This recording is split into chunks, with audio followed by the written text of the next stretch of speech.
I did not flinch. That is the part nobody ever believes when I tell this story. They expect me to say I cried in the bathroom afterward, or that I drove home in a fog, or that I sat in my car in the parking garage and fell apart for 20 minutes before pulling myself together. That is the version people expect from a woman who just had her entire marriage unravel in the middle of a corporate anniversary gala in front of 200 colleagues and an open bar. But I did not flinch. I stood there in my navy blazer with my champagne flute, and I looked at my husband, my soon-to-be ex-husband, though I did not know the exact timing yet, and I thought, you have no idea what is already in motion. Let me back up. My name is Serena. I am 38 years old. For 11 years I worked as a forensic accountant at a mid-size audit firm in Charlotte, North Carolina, which is about as glamorous as it sounds. I drove a sensible car. I meal prepped on Sundays. I kept spreadsheets for our household budget the way other women kept journals. Detailed, color-coded, updated every 2 weeks without fail. My husband's name was Colton. We met at a mutual friend's cookout when I was 26, married 2 years later, and for most of our marriage I genuinely believed we were the boring kind of happy. The kind that does not make for good stories at dinner parties. We did not fight dramatically, we did not have grand romantic gestures. We just built a life, quietly, the way two practical people do when they both work long hours and like the same takeout place on Friday nights. I could not have children.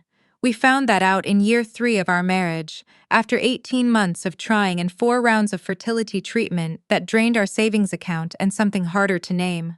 The doctor used words like unlikely and options to explore, and I sat in that office holding Colton's hand and I thought, we will get through this. We are the kind of people who get through things.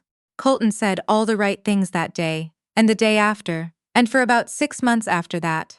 Then slowly he stopped saying much of anything at all. He started working late. I noticed, but I told myself it was the promotion he had been chasing at his commercial real estate firm. He stopped reaching for my hand at restaurants. I told myself we were both tired. He started leaving the bedroom to take phone calls at 10 o'clock at night, and I, the woman who spent her entire career finding discrepancies that other people swore did not exist, I chose not to look. I think about that now. I think about how deliberately I did not look. The woman he left me for was named Ivy. She was not a stranger. She was the person I called when my mother got her cancer diagnosis. She was the one who sat with me in the hospital waiting room during my second surgery and brought me a care package with bad reality TV DVDs and the specific brand of crackers I liked. She had been my closest friend for 9 years. I found out about them the way most women find out, not through some dramatic confrontation, not through a private investigator, but through a text message that was not meant for me. Colton had been trying to forward something to her and hit my name instead. 3 words and an address. That was all it took to confirm what I had been refusing to see for the better part of a year. I did not confront him that night. I went to bed. I stared at the ceiling for 4 hours and I made a mental list of everything I needed to do before I said a single word to anyone. I was a forensic accountant. I knew how to document. I knew how to build a case before you filed anything. By the time Colton sat me down 3 weeks later to tell me he had developed feelings for someone else and that he thought we should separate, I had already spoken to a family law attorney. I had already made copies of every joint financial document we had accumulated over 10 years of marriage. I had already opened a personal checking account at a different bank. I had already done what needed to be done quietly, without a single tear in front of him. He cried. I found that interesting. The divorce took 8 months. It was not pleasant, but it was not a war either. We split the house equity, divided the retirement accounts, went our separate ways. What Colton did not know, what neither he nor Ivy knew, was that 3 months before he told me he was leaving, he had been passed over for the senior partnership he had been angling for at his firm, and 2 months after our divorce was finalized, he left that firm entirely to go work for a smaller developer who had offered him what he described to mutual friends as an incredible opportunity. I knew what that opportunity was. I knew because I am very good at my job, and when you spend enough years looking at the financial architecture of how businesses move money, you start to recognize certain patterns the way a musician recognizes a chord. But I said nothing. I filed it away. I went back to my life. I moved into a 2-bedroom apartment in the Noda neighborhood, 2 blocks from a coffee shop I liked and 15 minutes from my office. I got a cat, which I named Patterson, after a judge I had always admired. I started running in the mornings again, something I had let go of during the fertility years when my body had felt like a project that kept failing. I had dinner with friends. I slept well, mostly. I was, by any reasonable metric, doing fine. Ivy and Colton moved in together 6 weeks after our divorce was finalized. 4 months after that, they got engaged. I heard this from a mutual friend who told me with the careful, braced expression people use when they expect you to shatter. I thanked her for telling me. I went home and watched television and ordered Thai food, and Patterson sat on my lap, and that was that. I want to be very clear about something. I did not spend that year plotting. I did not sit in my apartment crafting revenge. I went to work. I did my job. And my job, my very specific, detail-oriented, pattern-recognizing job, eventually did what it was always going to do. I was part of a multi-firm audit team brought in to review the books of a regional real estate development group that had raised significant capital from private investors over a 4-year period. I cannot tell you the name of that group. What I can tell you is that the name of the firm's newest and most enthusiastic acquisition director, the one who had structured 3 of the deals now under review, was Colton. I disclosed the conflict of interest to my supervising partner immediately. I offered to recuse myself from the engagement entirely. My partner looked at me and said, "Serena, I need your eyes on this more than I need a clean org chart.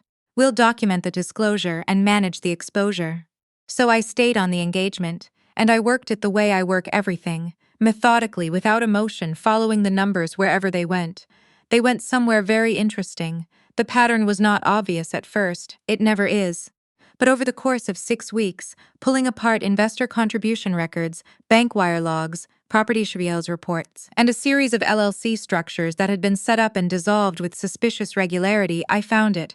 A skimming operation, modest at first, then growing bolder as it went undetected. Money redirected from investor escrow accounts into a layered series of holding entities before eventually landing partially laundered in what appeared to be personal accounts. I documented everything. I flagged it to my supervising partner. He flagged it to the managing partner. The managing partner called outside counsel, who called the SEC and the U.S. Attorney's Office. The investigation opened before the end of that quarter. I was a cooperating witness. That is all I can say about my specific role in what followed. I gave them what I had found. I answered their questions. I went back to my apartment and I waited. The gala was in October. The development group held an annual investor appreciation event every fall at a hotel in uptown Charlotte. It was the kind of event that exists to reassure people that their money is in good hands. Catered hors d'oeuvre, a string quartet, men in suits shaking hands with other men in suits while their wives compared earrings. My firm had been invited as part of our ongoing professional relationship with the group, and because the investigation was not yet public, my partner and I attended. I was standing near the windows with a glass of sparkling water when Colton materialized at my side. He looked good, always known how to dress for a room. He was smiling the particular smile of a man who has decided that running into his ex-wife at a professional event is an opportunity rather than an inconvenience. "Serena," he said, "I didn't expect to see you here." "Colton," I said. There was a pause. He glanced at my glass. "You look well," he said, which was his way of saying, "You look like you're surviving, but I'm thriving." "Thank you," I said. He shifted his weight and looked out at the room with the proprietary ease of someone who considers himself a central figure in it. "Ivy and I set a date," he said. "June. We're doing something small, just family and close friends. It feels right." I nodded. "I hope you're very happy," I said, and I meant it in the specific way that means nothing at all. Then he turned to look at me directly, and something shifted in his expression. It was not quite contempt. It was something more comfortable than that, the settled certainty of a man who believes he has already won and is enjoying the surplus of that victory. "You know," he said, lowering his voice just enough to signal that what followed was meant to be intimate. "A confidence between us. I used to feel guilty about how things ended. I spent a lot of time on that." "That's generous of you," I said. "But I think," he paused and smiled again, the careful smile of someone choosing words with deliberate cruelty. "I think we both know that what we had stopped working a long time before I made any decisions. You were always more invested in your spreadsheets than in us. And that's fine, that's who you are. Some people are built for marriage and some people are built for audit trails." I looked at him. I did not say anything. "I just think you were never really present," he continued. "Even when you were in the room, you were somewhere else. And I needed someone who was actually there." "Ivy is." He stopped, performed a small diplomatic pause. "Ivy is very present." There is a particular kind of speech that small people give when they are standing at what they believe to be the peak of their success. It requires an audience, and an ex-wife at a professional event is a satisfying one. I recognized what was happening. I let him finish. I genuinely hope you find something, he said. Whatever it is you're actually looking for, you deserve that. He said it kindly. That was the worst part. He said it the way you speak to someone you pity, from a great and comfortable height. I took a sip of my water. I looked at him with the same expression I use when I am reviewing a set of books, and I can already see exactly where the problem is, but I have not yet decided when to say so. Colton, I said, how is the Meridian Terrace project tracking? Something flickered behind his eyes. Fast, gone. Fine, he said. Why? Just curious, I said. Have a good night. I set my glass on the tray of a passing server and walked away. I did not look back. The indictments came down 11 days later. I heard about it the same way most people did. Through a news alert on my phone at 6:47 in the morning, Patterson sitting on my feet while I read the headline twice to make sure I had it right. Federal charges, wire fraud, securities fraud. 4 individuals named, 2 of whom were principals at the development group, 1 of whom was outside legal counsel, and 1 of whom was described as a senior acquisition director who had allegedly been instrumental in structuring several of the fraudulent transactions. Colton's name was in the 4th paragraph. I put my phone down. I fed Patterson. I made coffee. Then I sat at my kitchen table for a while and looked at the light coming through the window and thought about how strange and patient time can be. The story, when it came out fully, was worse than even I had known from the inside. The skimming operation had been running for 3 years. Colton had not initiated it. That appeared to be the work of one of the principals. But he had known about it within 6 months of joining the firm, and rather than report it or walk away, he had adapted himself to it. He had taken certain payments characterized in the records as consulting bonuses. He had structured deals in ways that were designed to obscure what was happening. He was not the architect, but he had been a willing and compensated participant. The thing about white-collar fraud is that the perpetrators almost always believe they are too careful to be caught. They have convinced themselves that the architecture is too complex, the documentation too layered, the whole structure too artfully built for anyone to see through. They are, in my experience, consistently wrong about this. The wedding was cancelled. I heard this from the same mutual friend with the same braced expression as before. Ivy had apparently moved out of their shared apartment within 2 weeks of the indictments. I was not surprised. Ivy had always been good at reading which way a situation was moving. I did think about her. Not with satisfaction exactly. More with a kind of tired clarity. She had made her choices. She was now living with the consequences of those choices, which were somewhat less dramatic than Colton's but not nothing either. You do not simply unbecome the person who did what she did.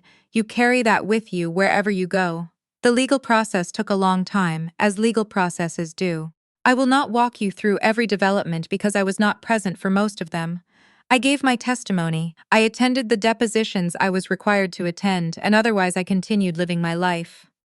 Colton eventually pleaded guilty to 1 count of securities fraud as part of a negotiated agreement.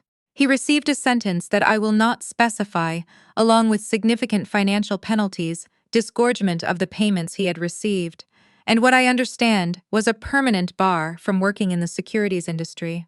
He lost the apartment which had been purchased with funds that were now subject to forfeiture proceedings. He lost the professional reputation he had spent 15 years building. He lost the future he had been so certain was secured. I kept the cat. I kept the apartment in Noda. I was promoted to senior manager at my firm in the spring following the investigation, partly. My partner told me, over dinner at a restaurant I had been wanting to try for 2 years, because of the quality of my work on that engagement, and partly because the partners had been looking for an excuse to give me that title for 3 years before finding the right moment. Some months after the sentencing, I received a voicemail from a number I did not recognize. I almost did not listen to it. I had been getting occasional calls from journalists wanting to discuss the case, and I had a policy of returning none of them. But something made me play the message. It was Ivy. Her voice was careful and tired in a way I had not heard from her before. She said she was not calling to ask for anything. She said she just needed me to know that she was sorry, that she had been sorry for a long time, that she understood if I never wanted to speak to her again, that she had thought about calling me 100 times in the past 2 years and had never found the words. I listened to the message twice. Then I sat with it for several days. I did not call her back. Not because I was angry. Anger requires a kind of sustained investment that I had never been able to maintain past a certain point, but because there was nothing I needed from that conversation. The apology was for her, and I understood that, and I wished her well with it, but I did not need to be the person who received it. I deleted the message on a Wednesday morning while Patterson watched me from the kitchen counter with the specific expression cats have when they are choosing not to comment. There is a version of this story where I end it by telling you I found someone new, that I am blissfully happy now in ways I was not before, that everything broken was eventually replaced by something better. That version exists and might even be mostly true, but it is not the point. The point is simpler than that. I spent 3 years of my marriage pretending not to see what was in front of me because looking at it felt like the harder choice. And then, when the thing I had refused to see collapsed under its own weight, I discovered that not looking had actually been the easier version of hard. The harder version was the 2 years that followed.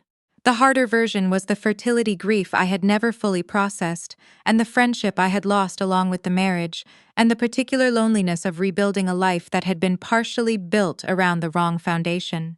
But I got through it the same way I get through a complex audit, methodically. One document at a time, following the numbers wherever they lead, even when what they lead to is uncomfortable, even when the picture that emerges is not the one you expected. I am not interested in revenge, I never was. What I am interested in is accuracy, in seeing things as they actually are, recording them faithfully, and letting the truth do whatever it is going to do. The truth, in my experience, is remarkably patient. It does not need any help. It just needs someone to look at it without flinching. That part I have always been able to do.